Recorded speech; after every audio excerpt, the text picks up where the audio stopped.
chega a quenda de outros alumnos. Estarán á altura? Agora tócalles a un grupo de nenas e nenos un pouco máis grandiños.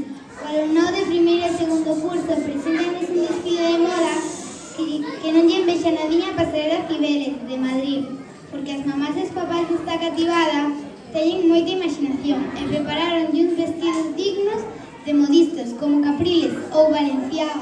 Ai, sí. Pois sí, con todos vos, dende a pasarela do Fashion